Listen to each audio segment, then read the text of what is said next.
নমস্কার বন্ধুরা, আশা করি আপনারা সবাই ভালো আছেন। আমিও খুব ভালো আছি। আজকে নিয়ে চলে এসেছি একটা নতুন ব্লগে। আশা করছি পুরোটা সঙ্গে থাকবেন।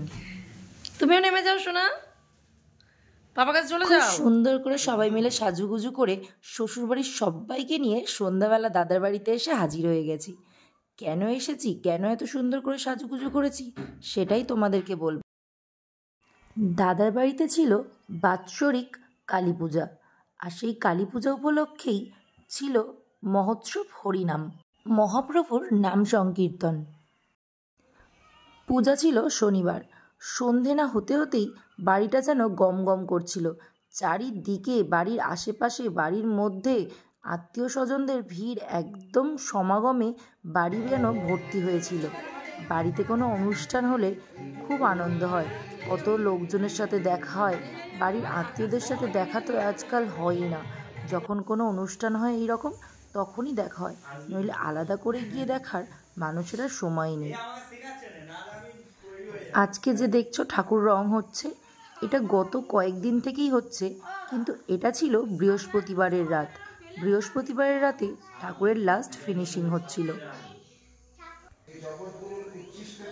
শনিবার ছিল কালী পূজা, আর শনিবার রাতেই যেহেতু ছিল নাম সংকীর্তন, হরিনাম, তাই অধিবাস বসেছিল শুক্রবারে। কিন্তু মা চেয়েছিল শুক্রবারে অধিবাস বসার আগে একটু বাড়িতে গীতা পাঠ হোক, ভাগবত পাঠ হোক। তাই তারই ইচ্ছাতে দাদা একটা ভাগবত পাঠের আয়োজন করেছিলেন। ইনি আমাদের গুরু বাবার সঙ্গে এসেছিলেন একজন বৈষ্ণব বাবা, ইনিই ভাগবত পাঠ করেছিলেন, আর এখানে মানুষজন সবাই বসে ভাগবত শুনছিলেন। ভগবান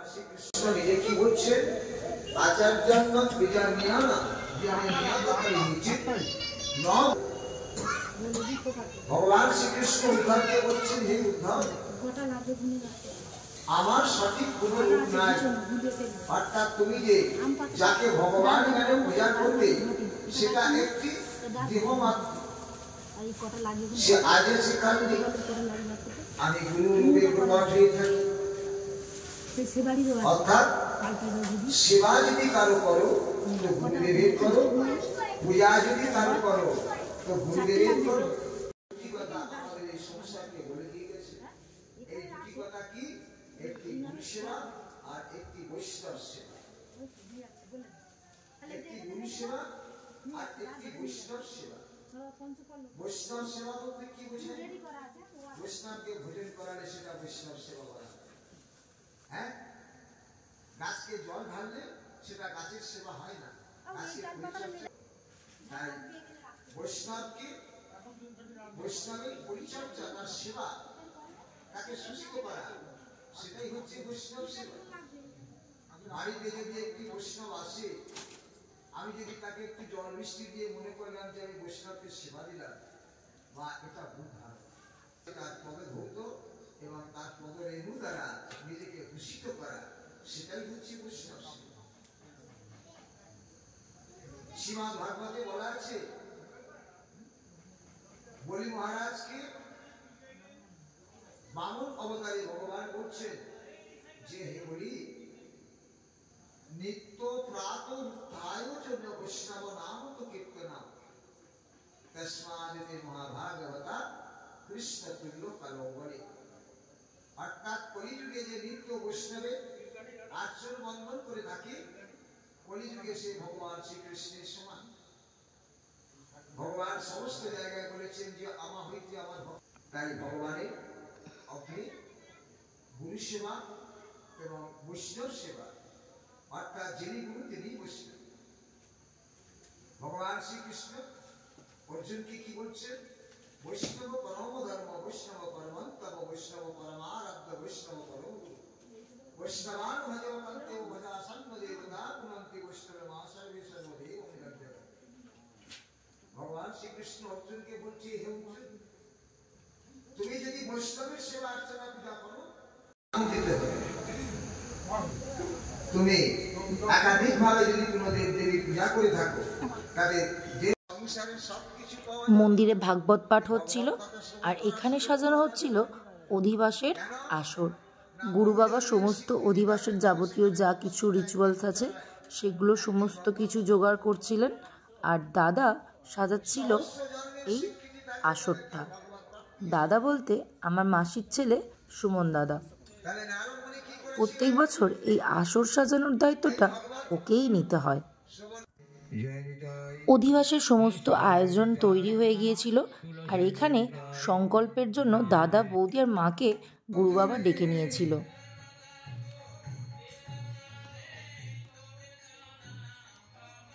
আজ শনিবার সকাল থেকেই মায়ের পূজার আয়োজন শুরু হয়ে গেছে।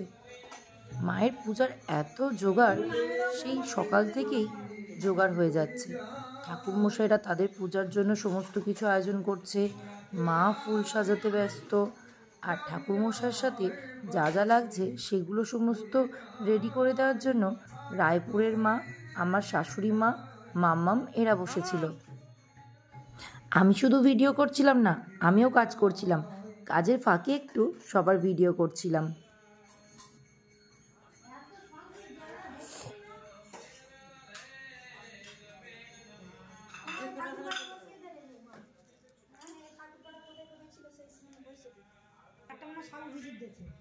না না সেই ঠাকুর কামড়ে আলাদা না, সেইটাই সাউ বিজন আছে। আমি বলছি দেখে বলে দিচ্ছি ওইটা নতুন ঠাকুরের কামড়ে।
এবার চলে এসেছি রান্নার এখানে।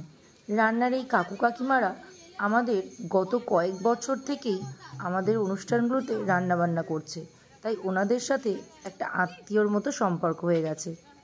কাকিমা এখানে কাটছে এঁচোড়, কারণ রাত্রিবেলার খাওয়া দাওয়ায় ছিল ভাত, ডাল, বেগুনি, আলু পোস্ত, এঁচোড়, চাটনি, পাঁপড়, রসগোল্লা, আর কিছু না। গত 2 বছর এই পূজা বন্ধ ছিল, কারণ যে বছর বাবা মারা গেল 2020-তে, ওই বছর তো সমস্ত কিছু ঠিকঠাক ছিল। হরিনামের দল বুক হয়ে গিয়েছিল, প্যান্ডেল বুক হয়ে গিয়েছিল, সব কিছু রেডি হয়ে গিয়েছিল। কিন্তু বাবা যেহেতু আমাদেরকে ছেড়ে চলে গেল, তাই আর পূজা হলো না। বাবা মারা যাওয়ার 1 বছরের মধ্যে যেহেতু কোনো পূজা করতে নেই, তাই আর 1 বছর পূজা হয়নি। এইভাবে 2 বছর আর পূজা করা হয়নি। তো যাই হোক, এখন দেখো মন্দিরের যে চূড়া, সেই চূড়া ধোয়ার একটা রিচুয়ালস আছে, তো সেটাই এখন করার জন্য ঠাকুরমশাই দাদাকে নিয়ে ছাদের ওপরে এসেছে এই মন্দিরেরই চূড়া গঙ্গা জল দিয়ে ধোয়ানোর জন্য।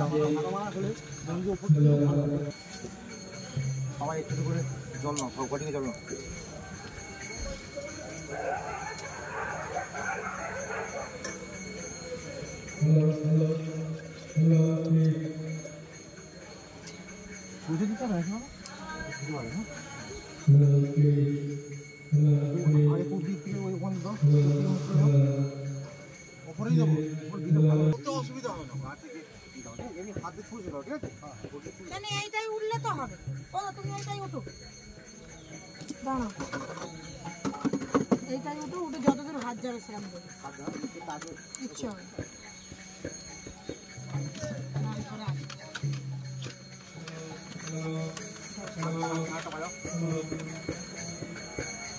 আবার সবাই দেবে তো? স্বস্তি ইন্দ্র বিপ্রসভা স্বস্তি নাম স্বস্তি কর্মণি বিপ্রভা গণান্তাং গণপতি গুরু ভবামহে ওম গণান্তাং গুরু ভবামহে ভবামহে বসমমা নমঃ স্বস্তি নমঃ স্বস্তি নমঃ স্বস্তি। তো গাটা দিয়ে দাও আজকে মুখে দাও লাইটে লাগবে কিছু না। আরে জল নেবো না, বেশি করে দাও, জল ধরতে হবে, জল পড়াবে। চার দিন দাও, ঠিক আছে? ওই বজরং বলিকে দাও না, তাহলে চার দিন দাও, ঠিক আছে? হ্যাঁ সবাই মিলে দাও, ঠিক আছে? না বউ মতো ধরি না, ধরলে হয়ে যাবে না, তুমি ধরে থাকলেই হবে না। জল নেই নাকি? মন্দিরের চূড়া ধুয়ে যাওয়ার পরে ঠাকুরমশাই দাদা, বৌদি ও মাকে নিয়ে পূজার জন্য সংকল্পে বসেন। তথা সন্ধ্যা মধ্যাহ্ন আদি সংযুতং নারায়ণ নবাবি পাপ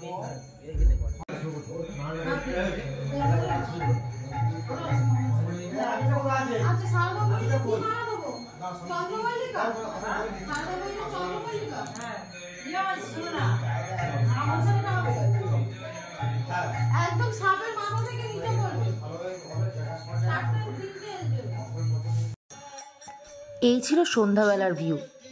এখানে সবাই রেডি হয়ে গেছে, আমি যাচ্ছিলাম এবার বাড়িতে রেডি হতে। যেহেতু সবাই জানো আমার বাড়ি দাদা বাড়ি থেকে খুব দূরে না, মাত্র 5 মিনিটের ডিস্টেন্স, তাই আমি সন্ধ্যাবেলা গিয়ে বাড়ি থেকেই রেডি হয়েছি। তাই সন্ধ্যাবেলার ভিউটা একবার তোমাদের সাথে শেয়ার করলাম।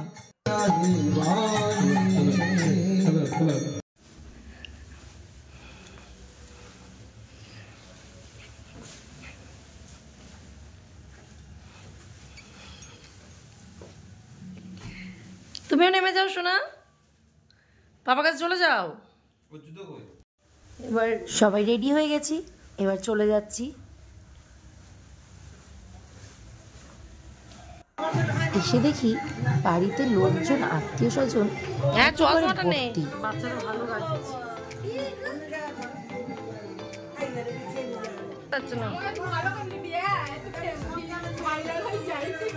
আমি তো আগে বলবো যে এই মেয়েটা তো চারিদিকে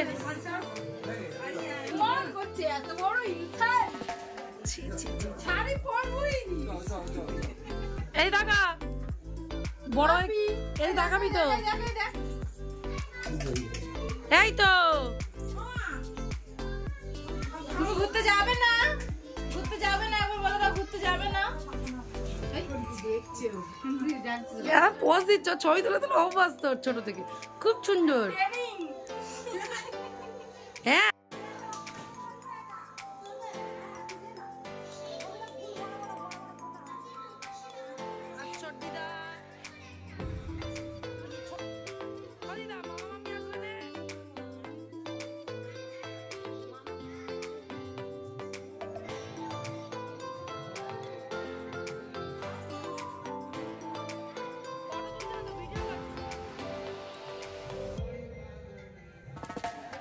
সবার উপরে মায়ের মন্দির যেন অসাধারণ সাজে সেজে উঠেছে। মাকেও যেন আজ অপূর্ব সুন্দর লাগছে। এমনিতেই প্রতিদিন মাকে খুব সুন্দরই লাগে। ইনি হলেন আমাদের গুরু বাবা। আমাদের বলতে দাদাও এনার থেকে দীক্ষা নিয়েছেন আর আমিও, তাই এনা হলেন আমাদের গুরু বাবা। আর গুরু বাবা না আসলে মহোৎসব তো কখনোই সম্ভব নয়।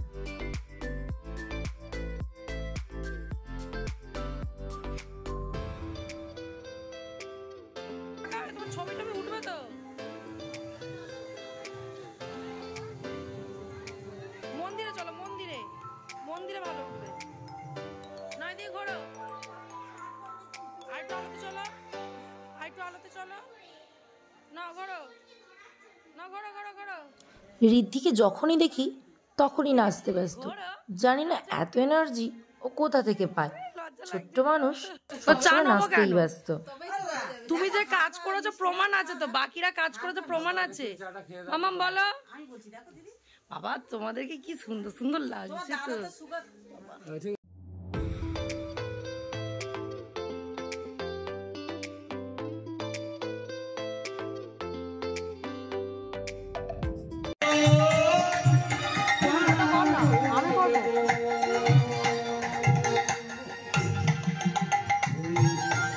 সেখানে দেখতে পাবি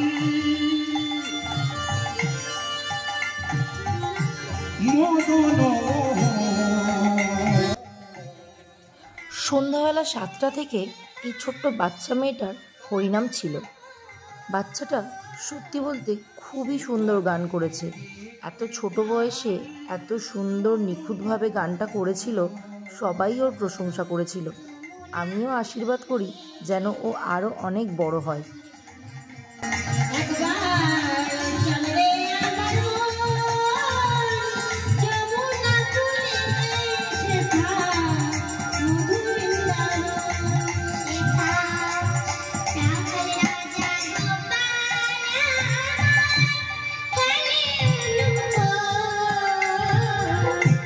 রাখাল রাজা গোপাল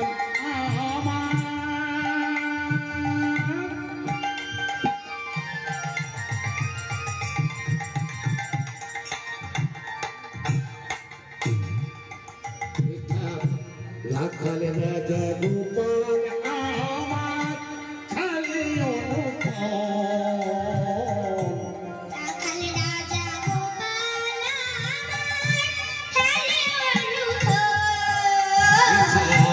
রাখাল রাজা গোপাল আমার খালি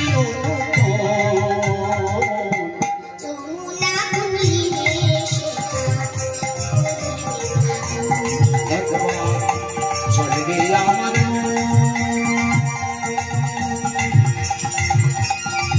বলো রে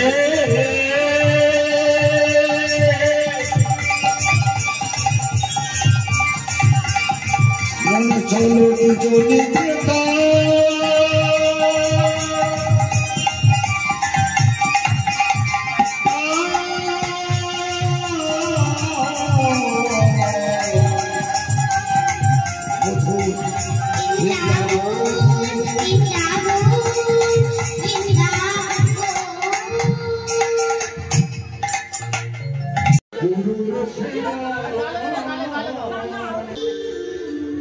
বাবা মুখটা দেখ।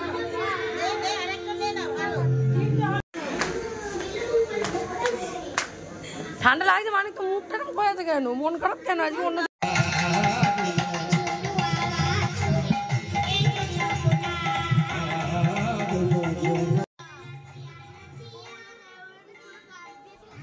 এখানে সবাই যাদেরকে দেখছো মন্দিরের মধ্যে এত ভিড়, এরা সবাই আমার শ্বশুর বাড়ির লোক। এই পুচকেগুলো হচ্ছে আমার খুব কাছে, এরা সবাই আমাকে রাখিমা বলে ডাকে। আর এগুলো হচ্ছে আমার সমস্ত কাকা শ্বশুরমশাই, জ্যাঠা শ্বশুরমশাই, ওনাদের বৌমা আর নাতি নাতনি।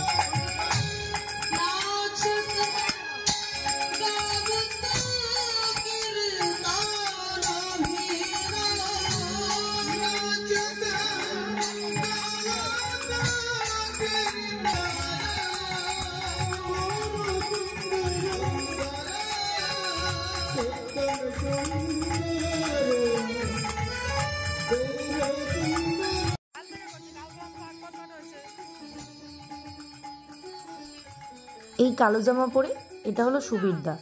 এই সুবীরদাকে আমি নিজের দাদার মতোই দেখি, আর দাদাও আমাদেরকে একদম নিজের মতো করেই দেখে।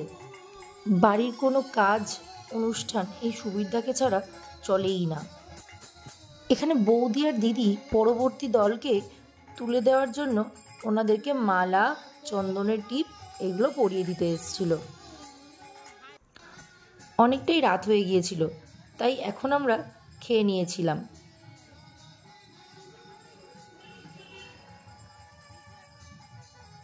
আর এই প্রকাশের পাশে হচ্ছে পার্থদা, খুবই মজার একটা লোক। আর এদিকে ছিল মামিরা, মাসিরা, ননদ, এরা সবাই আমাদের সাথে খেতে বসেছিল।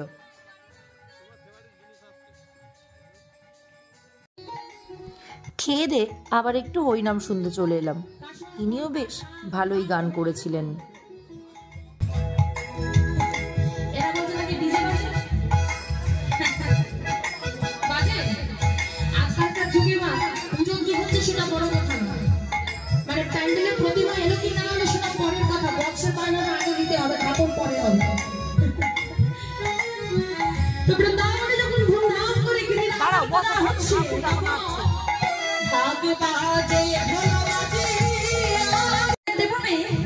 এই যত নৈবেদ্য তোমরা দিয়েছ,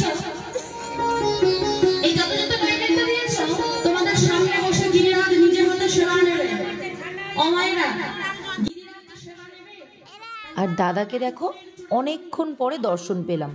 দাদা আগাগোড়াই ক্যামেরা থেকে অনেকটা দূরেই থাকে। ও ক্যামেরা ফটো এগুলো একটু কমই পছন্দ করে, তাই ওকে সবসময় একটু কমই দেখা যায়।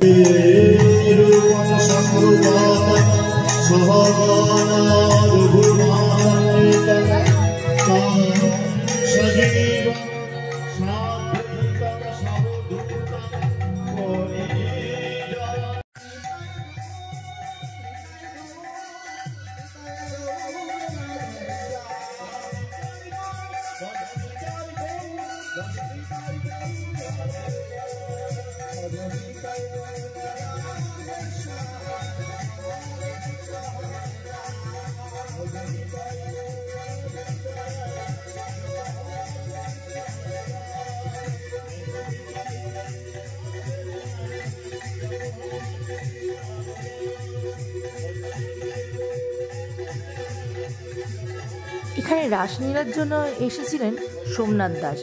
এনার সাথে আগের যিনি গায়িকা ছিলেন কীর্তনিয়া নয়না দাস, ওনার সাথে যেন কি নিয়ে একটা তর্ক হচ্ছিল।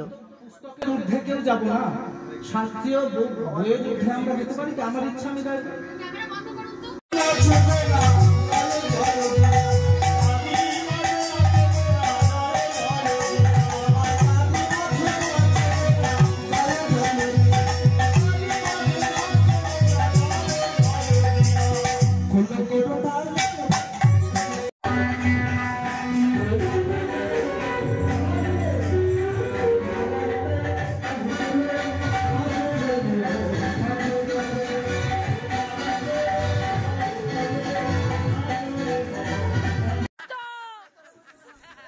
প্রকাশ বরাবরের মতোই দাদার এই পুজোটা ও কিন্তু চুটিয়ে মজা করে নেয়। সমস্তটুকু আনন্দ যেন ও উপভোগ করে নেয়। তাই দেখো এখানে হরিনামের মধ্যে দুটো দল মাঝে মাঝে হয়, রাধা ভালো বেশি নাচতে পারে নাকি কৃষ্ণ ভালো। তো সেই নিয়ে উঠে দেখো যেই ডেকেছে ও উঠে দুমদাম নাচতে শুরু করে দিয়েছে। সত্যি বলতে এই দিনগুলোকে কিন্তু পাওয়া যায় না, তাই যারা পারে এই দিনগুলোকে ছুটিয়ে আনন্দ করে নিতে তারা কিন্তু সত্যিই অনেক ভাগ্যবান।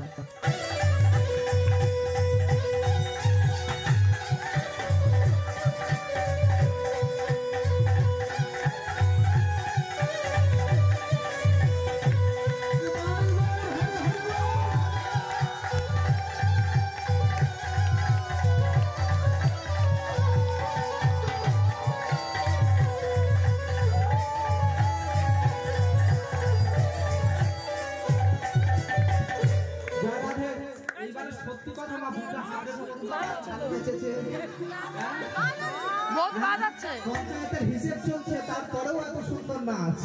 শ্রী অদ্বৈত নিত্যানন্দ শ্রীনাথ এবার গদাধর নাচছে, জোর করে মায়েরা উলুধ্বনি করবে, জোর করে।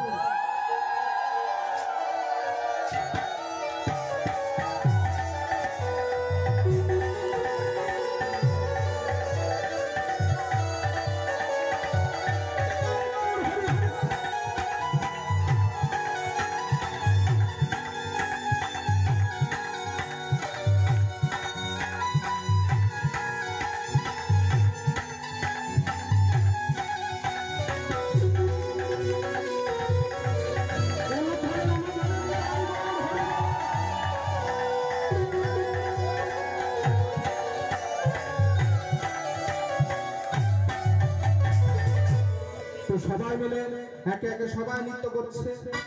শ্রী অদ্বৈত নিত্যানন্দ শিবাস গদাধর এহেন দৃশ্য দর্শন করে আমার বাসুদেব ঘোষতা হে কনয়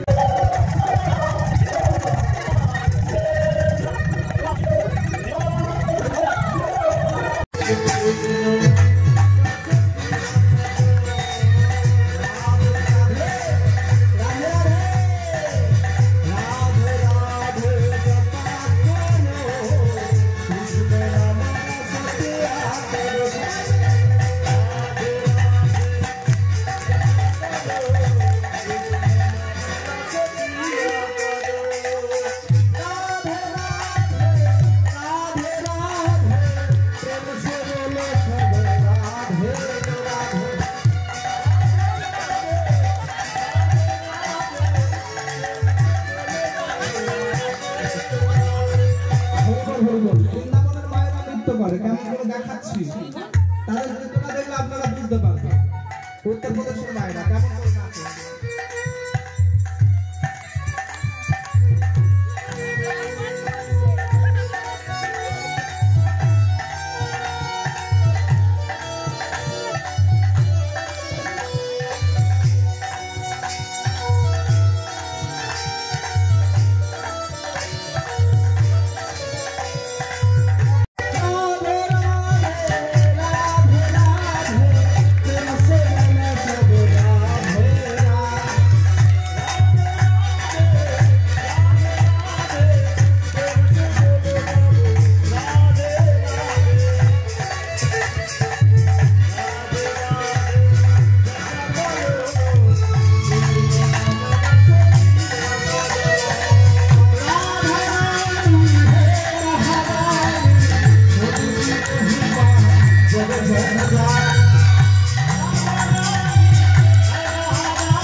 গোবিন্দের বদলে হীন কথা শুনে ব্রজলগণ অঝর নয়নে ক্রন্দন করছে বলছে হে গোবিন্দ তোমার জন্য আমরা আজ সর্বস্ব নিজের স্বামী স্থান নাম স্ত্রী আত্মীয় স্বজন বন্ধু বান্ধবকে ছেড়েছি আজ তুমি এমন করে বলছো তাই বলি হে ধরিত্রী মা ওই ছোট বচন কহিল জবকাম শুনি ব্রজরমণী সজাল মায়া অজর করে কাচ্চার বলছে হে ধরিত্রী মা তুমি একবারও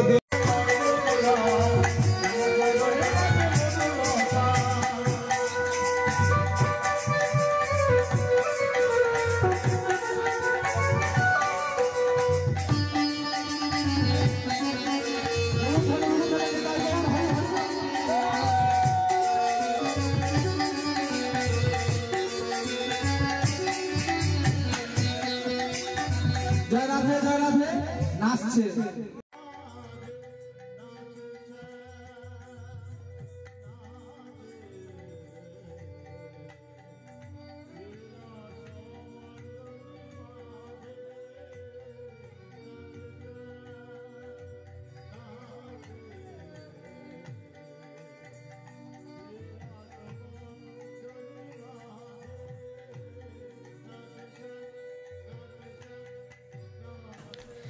আর এখানে একটু পরেই দাদা প্রকাশ এরা সবাই নাচতে শুরু করেছে। সত্যি কথা বলতে বাবা মারা যাওয়ার পর থেকে দাদাকে এত সুন্দর হাসি খুশি, এত সুন্দর মুখে হাসি খুশি দেখতে আমি আজকেই রাতে দেখলাম, তাই ক্যামেরা বন্দি করতে একদমই ভুললাম না।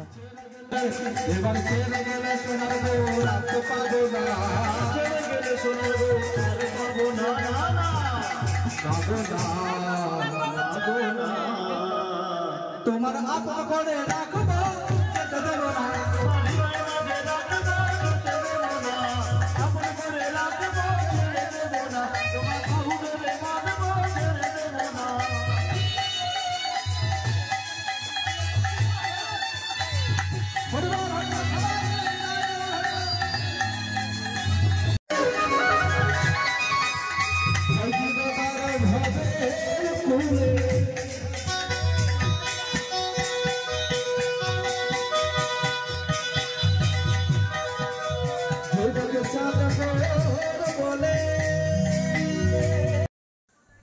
জীবনে চলার পথে দুঃখ কষ্ট থাকবেই, কখনো একটানা সুখ একটানা দুঃখ থাকতে পারে না। দুঃখের পরে সুখ, সুখের পরে দুঃখ। আগে একটা সময় যেত যে আমাদের বাড়িতে খুবই অনুষ্ঠান হতো, খুব মজা হতো। আবার একটা টাইম এলো যখন বাড়িতে শুধুমাত্র শোকের ছায়া। বাবাকে হঠাৎ করে হারিয়ে ফেললাম, সবার মন খারাপ, দাদা অসুস্থ। আবার দেখো ভগবান সেই আমাদের সমস্ত বিপদের দিন কাটিয়ে আবার সবার হাসি মুখে ফোটাতে মহাপ্রভু আবার আমার দাদার বাড়িতে এসেছে। সবাই আমরা আনন্দ করছি, সবাই হাসছি। এর থেকেই বোঝা যায় যে জীবন কখনো একভাবে চলে না, সুখ দুঃখ মিলিয়েই জীবন। তাই কখনো ভেঙে পড়ো না। যদি কখনো জীবনে দুঃখ আসে, সেই দুঃখটাকে একটু কষ্ট করে সহ্য করে নিও, কারণ দুঃখের পরেই আবার আনন্দ আসবে, আবার সবাই এইভাবে হাসবে। তোমরা যারা যারা গুরুজন আমার এই ভিডিওটা দেখছো, তারা প্রত্যেকে আমাদেরকে আশীর্বাদ করো, আমরা যেন প্রত্যেক বছর বছর এইভাবে হাসি খুশি আনন্দে কাটাতে পারি।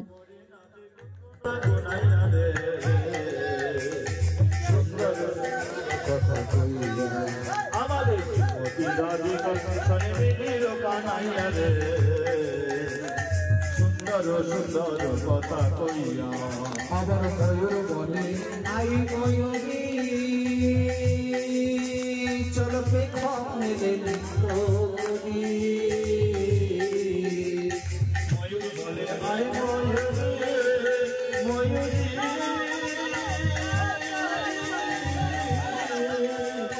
ময়ূর বলে আই ময়ূরী চলো পেখনে কৃষ্ণ করি। এবারে রাধা কৃষ্ণের যুগল মিলন যদি আই চলে, রাধা কৃষ্ণের যুগল মিলন যদি আই চলে, আই চলে সুন্দর সুন্দর কথা কইয়া শ্রীমতী রাধিকার সনে মিলিল কানাইয়া রে। সুন্দর সুন্দর কথা কইয়া জয় রাধে জয় রাধে জয় কৃষ্ণ জয় রাধে জয় রাধে জয় কৃষ্ণ জয় রাধে জয় কৃষ্ণ জয় রাধে জয় কৃষ্ণ জয় রাধে জয় কৃষ্ণ জয় রাধে জয় কৃষ্ণ জয় রাধে। পরের দিন সকালবেলা গুরু বাবা দাদাকে তৈরি করে দিচ্ছিল নগর সংকীর্তনে বেরোনোর জন্য, কারণ মহাপ্রভুর নাম সংকীর্তনের পরের দিন নগর কীর্তনে বেরোতে হয়, যেখানে গৌরনিতাইয়ের ফটো নিয়ে ফুলের মালা দিয়ে বাড়ি বাড়ি যেতে হয়। চলো তোমরাও আমাদের সাথে নগর কীর্তনে ঘুরে আসবে, চলো।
ছোট মাঝির মা কুমড়ো কাটছে, আর এদিকে ছোট্ট ছেলেটি সে দেখছে কি মায়ের ধপধপ করতে করে হামাগুড়ি দিতে দিতে আসছে।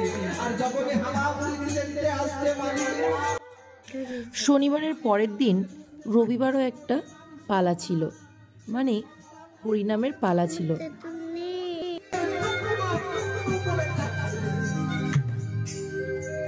কাটতে কাটতে যখন হাত ভর্তি হয়ে গেছে, রক্তে চোখ চলতেছে, কি করলাম?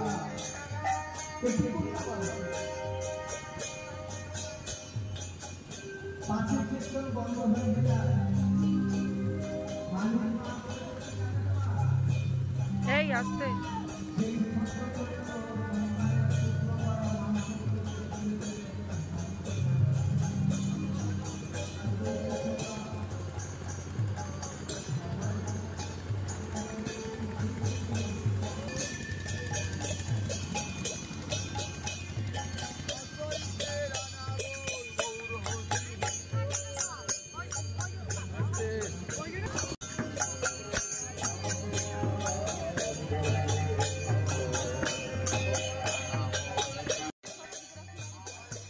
আমরা একটা বাড়িতে এসে গেছি। এখানে মাঝখানে তুলসী গাছ বসাতে হয়, বসিয়ে সেখানে 3 পাক ঘুরতে হয়। ঘুরে গৌর দাঁড়ায়, আর বাড়ির যিনি গৃহিণী তিনি এসে গৌরের পা হাত ধুয়ে দিয়ে গৌরকে মিষ্টিমুখ করিয়ে তারপর বাড়ির উদ্দেশ্যে, বাড়ির মঙ্গলের উদ্দেশ্যে বাতাসার লুট দেয়, দিয়ে এই যে নিয়মটা নগর কীর্তনের গৌর গেলে যা যা করতে হয় সেটা সম্পন্ন হয়।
তাহলে শ্বশুর বাড়ির পাড়াটা কোন দিকটা? ওই দিকে তো বিয়েতে গেছে। আচ্ছা উনি ইয়ে মা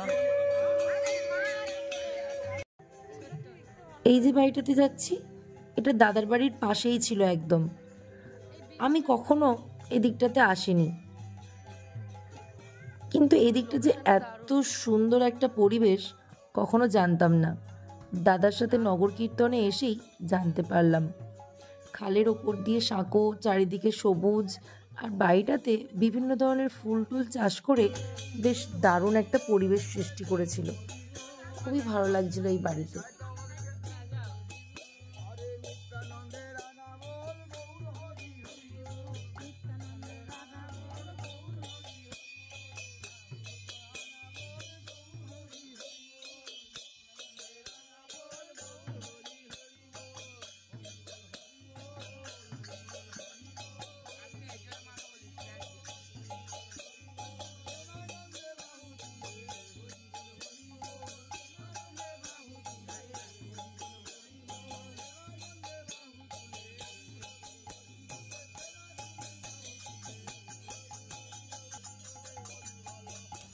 আর এই যে মা, দাদার গরমে ঘামে কষ্ট হচ্ছে বলে তাড়াতাড়ি গিয়ে মুখ মোছাতে গিয়েছে।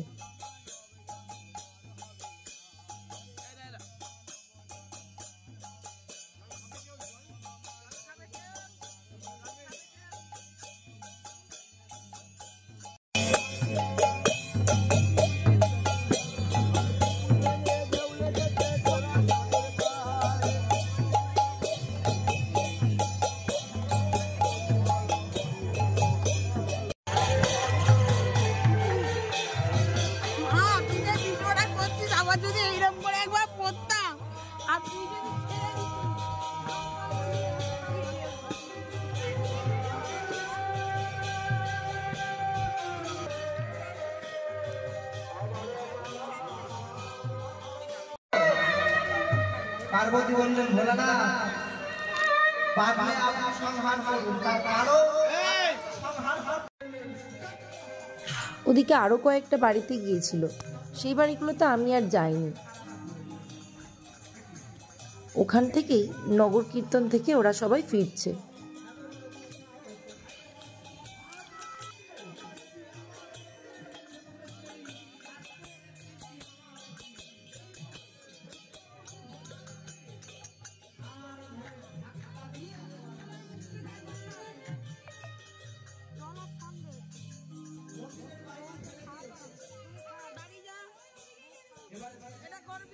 এই যে আমার এক মাসি নগর সংকীর্তনে বেরিয়ে পেয়েছেন কটা পেঁপে, সেই নিয়ে কি মজা ঠাট্টা।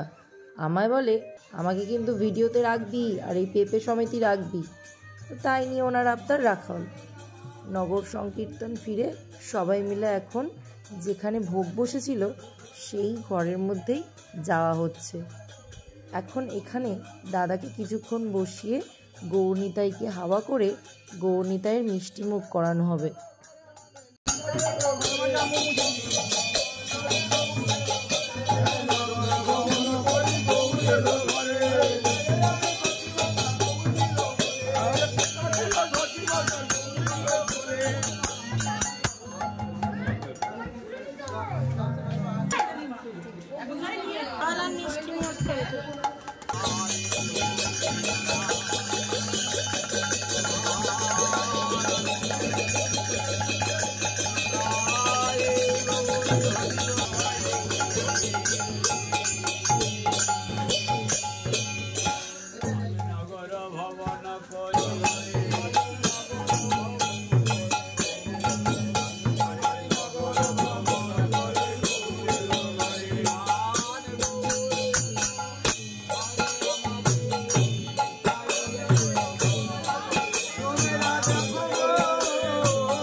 করবা জয় রাধে কিন্তু এদিকে লক্ষ্য দেবে না 56 ভোগ বসে গেছে 56 ভোগ বসে গেছে কেউ আর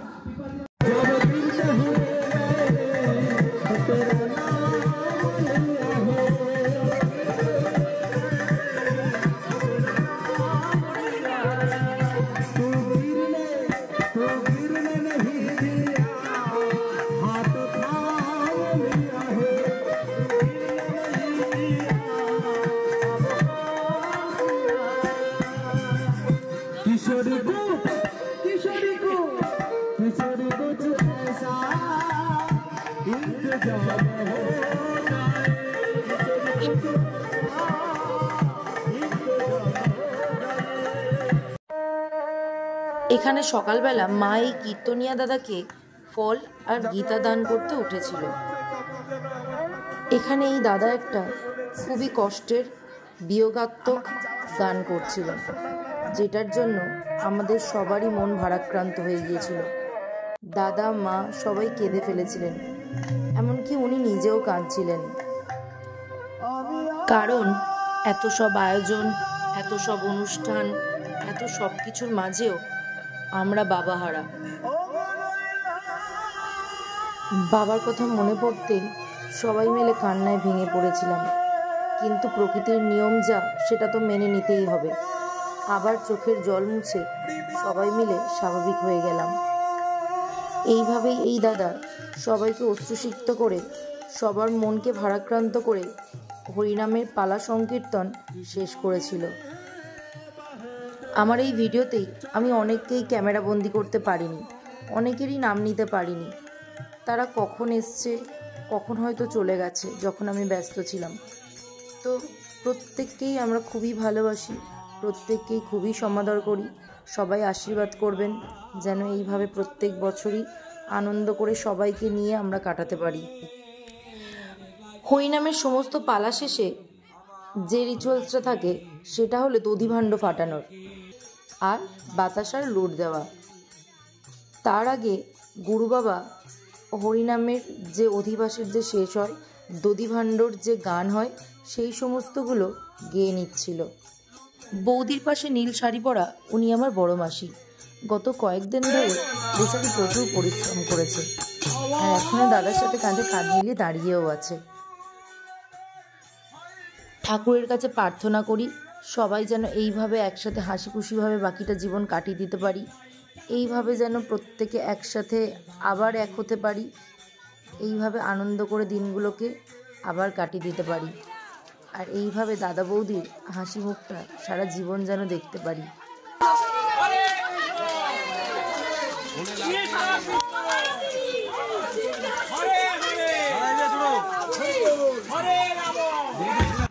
এইভাবে হাসি, গান, নাচ দিয়ে আনন্দের মধ্যে দিয়ে আজকের এই ব্লগটা শেষ করলাম। এতক্ষণ সঙ্গে থাকার জন্য ধন্যবাদ।